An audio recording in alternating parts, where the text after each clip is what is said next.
Conditions May Apply by CinnamonPinecones. Read by Distracted by Books. Chapter 73. A Fresh New Start. When Izuku got back to the brewery, he was still walking on air, but he knew he was going to crash soon and hard. He looked over at his messy pile of stuff and sighed heavily. He didn't want to wake up in that again. Moreover, it wasn't even safe to stay there. It was right by the most accessible entrance. If someone walked in, they'd be able to strike him down before he got his wits about him, and he knew that. He looked at it for a moment before deciding to use the last bits of his, what was it now, like 60th wind, to see if he could make his way into the offices at the back of the building. He knew there were a few rooms back there, but the stars had yet to align and give him a reason, motivation, and energy to explore them properly. By the looks of it, there were 2 offices, a break room, and a storage closet, or at least that's what he assumed. The break room had a little window on the door so he could see in, but the other 2 doors didn't, and they were both locked. The storage room, however, opened up without issue. It was small and fairly clean. It would do for the night. Tomorrow was Saturday, and he could try his hand at lockpicking in his free time. For now, he swept the floor, dumped his nest into the corner, and let sleep finally take him away. As happy as he was when he went to bed, he still dreamt of fire and blood and shattered bones on concrete. He was so exhausted. He just wanted to rest. Unfortunately, his mind wouldn't allow that. It was strangely comforting to wake up to pitch black darkness again. He almost didn't want to turn his flashlight on. He wanted to lay there and pretend nothing had changed. Pretend that DJ was curled up on her favorite blanket next to him. Pretend that he could roll over and flick on the light to watch her lazily blink up at him. He knew he couldn't. But pretending that things were better had gotten him through for years, so he wasn't about to stop now. He reached out and felt around for the fuzziest blanket he had and held it to his chest until he drifted back to sleep. Waking up screaming for the second time in one night was his breaking point. Sure, he was tired, but it wasn't worth it. His phone told him it was 8:30 a.m., so he just got up. He'd probably gotten at least 6 hours, which was more than the last 2 days combined, so that was good enough. Well, actually, it wasn't. He was exhausted, but it was what it was. He walked back over to the front of the brewery, where most of his stuff was still spread out in a haphazard pile, and started sifting through his collection of knives and other various items he'd nicked off the people he arrested. He knew he had a lockpicking kit somewhere in here.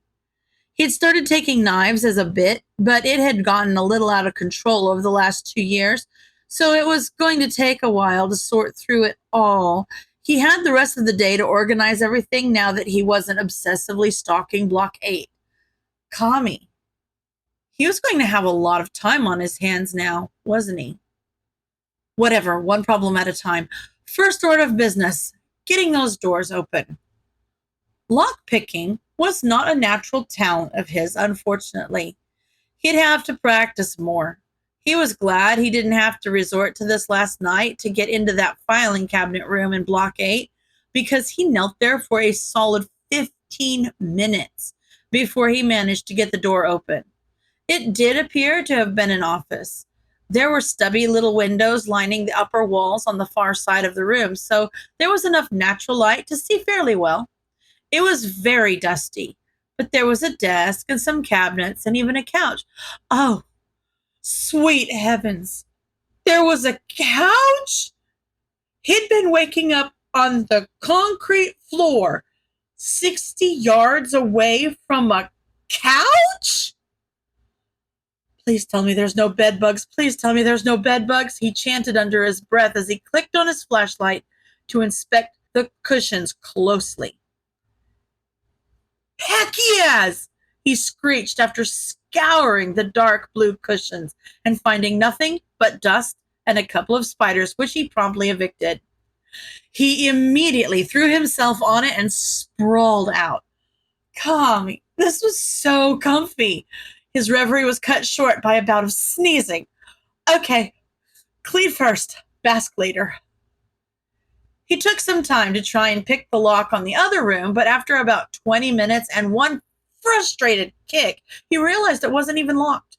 It was just jammed. It was a bathroom that had grown a truly impressive amount of mold before drying out. That was some dust he wasn't too keen on breathing in, so he promptly shut the door, making sure it fully jammed back into position. He'd have no mystery mold spores in his lungs today, dead or alive. No, thank you. Slowly throughout the day, he cleaned up and started hauling his stuff over to the office. It was actually really nice to have cabinets to put things in for a change. It would be better to have DJ, but, well, he was trying to look for a silver lining here. This was a new start, new home, new goals, but back to the same old loneliness. That was something he wasn't going to escape. He just needed to accept that. By the time night fell, he'd settled all his things into a temporary new arrangement. He'd have to live in it for a while and move things around until it was right. And he also needed to get the generator set up, but that would happen in due time. Right now, he hadn't gotten updates from Eraser all day, and he needed to harass him. He was mostly suited up already, but he needed to grab his mask and probably reapply the eyeshadow, so he sat down in front of his mirror to do just that. As he rubbed the powder around his eyes, he felt a twinge of pain on his cheek. He furrowed his brow, took a closer look, but he didn't see anything under all the makeup. Wiping it off a bit, he realized he had a scratch. No, a burn on his cheek in a straight line. When did that happen? It took him a second to realize that was where his mask lay on his face. The side where the Velcro that held the inner lining to the shell had worn down and didn't hold it as well as it used to. The side where the bare metal had been digging into his skin, but he was too lazy to do anything about it. Damn, that room must have been really sweltering if his mask had gotten hot enough to burn him. Whatever, that was a problem for later. Right now, he just stuck a Band-Aid over it and called it a day. The only update he'd gotten from Eraser was a new phone number and a location to meet at, so he wasn't going to be late. He was never going to be late again, not after what happened last time. Shota was hungover for the first time in years, and he did not miss the sensation one bit. Getting out of bed was bad enough. This was hell on earth. Last night had gotten a little out of hand, and he hardly remembered the latter half of it. He did remember deciding to take a shot every time Nem or Zashi made fun of him for acting like a dad, and, well, that went about as well as one could expect. He also remembered ending up having to take a cab home. He had so much shit to do today. He needed to go get the car, and he needed to get a new phone, and he needed to check in with Tsukauchi, and he needed to talk to Ivy, and then they were probably going to want to patrol, and he had grading to do, but screw that. It could wait for tomorrow. He swatted at the alarm going off on his phone and slapped Zashi awake. It was already 10.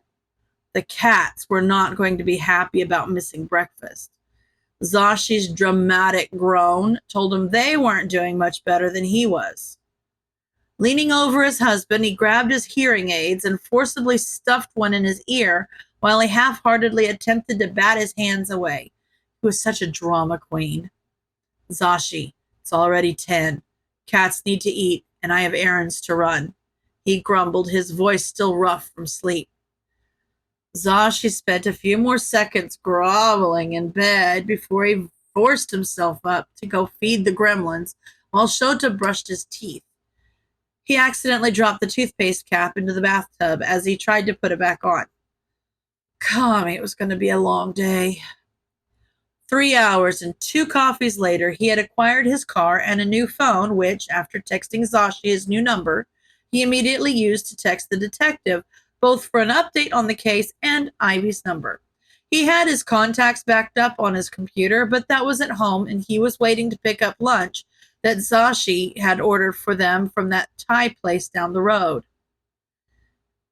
Eraserhead. Any updates on the case? Did they get enough evidence? Tsukauchi. Yes, the storage room upstairs wasn't completely burned beyond recognition.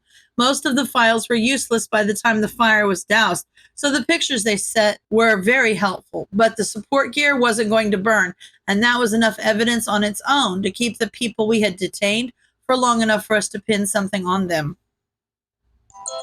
Eraserhead. What about the profiles?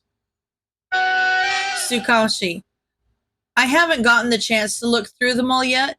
They are quite extensive. From what I saw, the photos should be enough to at least start an investigation on most of them. Eraserhead. If we see them out and around town, should we detain them? Tsukauchi. To be determined. I'll let you know when I know. Are you patrolling tonight? Eraserhead. Most likely. Tsukauchi. Meet me at the station before you go. Eraserhead. Noted. Well, that was good news. Hopefully they could get warrants out for their arrest by tonight. The longer these people remained at large, the less likely they were to get caught. Eraserhead. I have minimal updates. Looking positive. Meet me on the roof of the deli on block 22. Usual time. He sent off a message to Ivy before he forgot. Food's here. He heard Sho shout from the entry. Set it on the table. I'm getting drinks. What do you want? Coffee. And how many would that bring today's total to? They taunted as they watched him pass by the kitchen entryway and make his way to the dining room. Only 3, he argued petulantly. You're pushing it, babe, he poked as he flicked on the coffee maker and set Sho's favorite mug under it. Shota just grunted vaguely rather than arguing further as he set the food out at their usual spots at the dining table. You patrolling tonight? Most likely. You sure that's a good idea?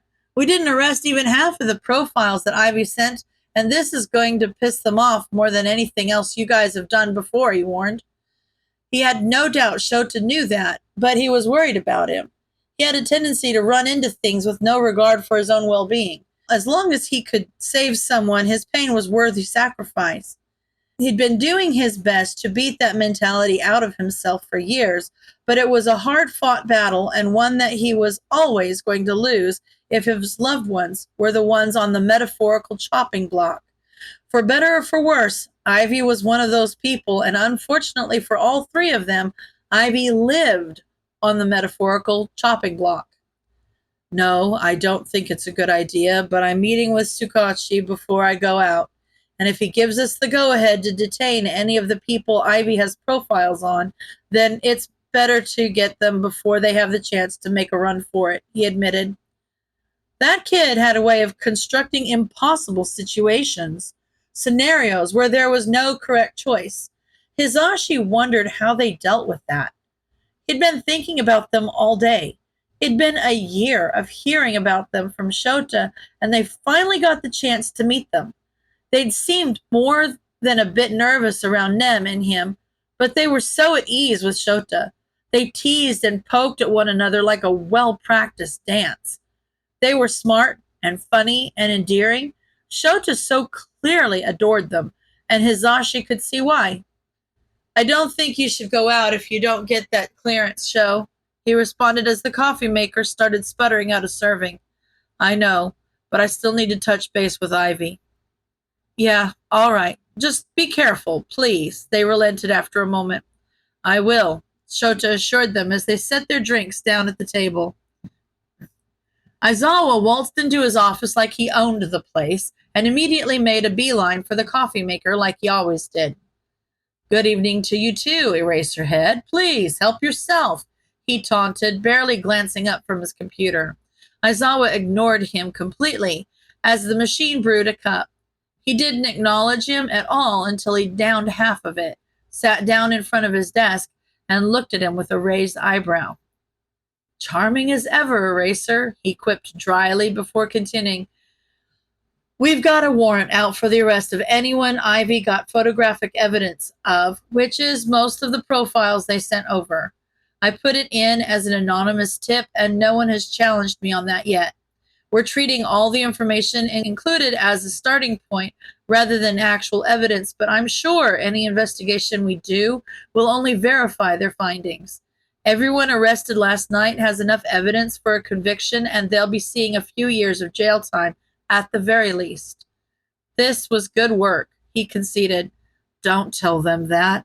It'll go to their head. I don't even know how long they've been gathering intel on their own. It was beyond reckless. Reckless, yes, but you can't argue with their results, he said, shifting most of his attention back to what he'd been working on.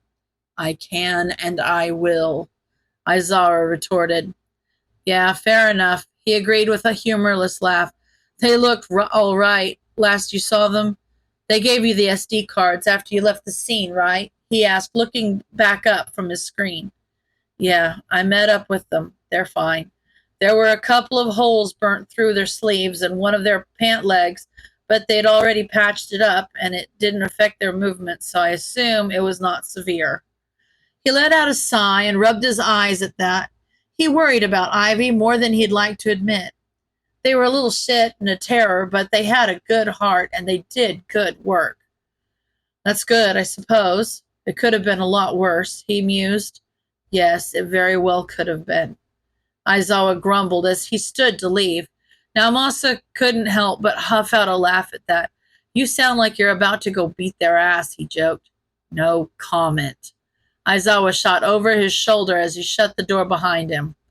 He scoffed again and muttered to himself, Nice knowing you, Ivy. When Shota got to the meeting place, Ivy was there waiting for him. They jumped and whipped around the moment his feet hit the roof.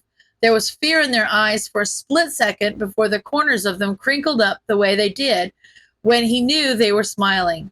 He'd realized last night how long it had been since he'd seen those smiley eyes.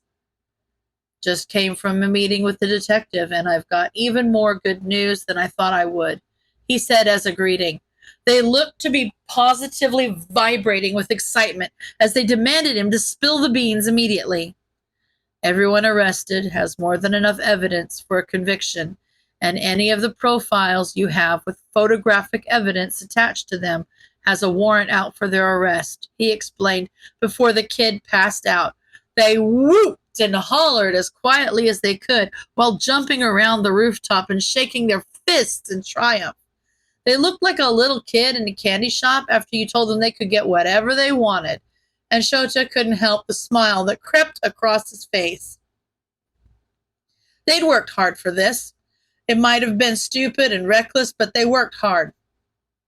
He wouldn't go so far as to say they should be proud, but they definitely deserved to celebrate. They could be proud after Shota was done being pissed. Let's go. We need to get them before they leave town.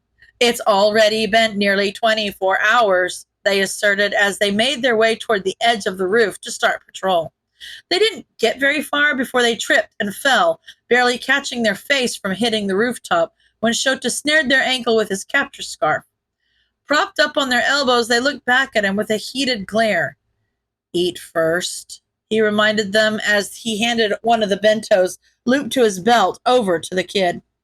They violently snatched the bento out of his hands and started muttering vague curses and threats under their breath. Shota could barely hear it and didn't even bother trying to decipher them as he sat down with his own dinner. End of chapter.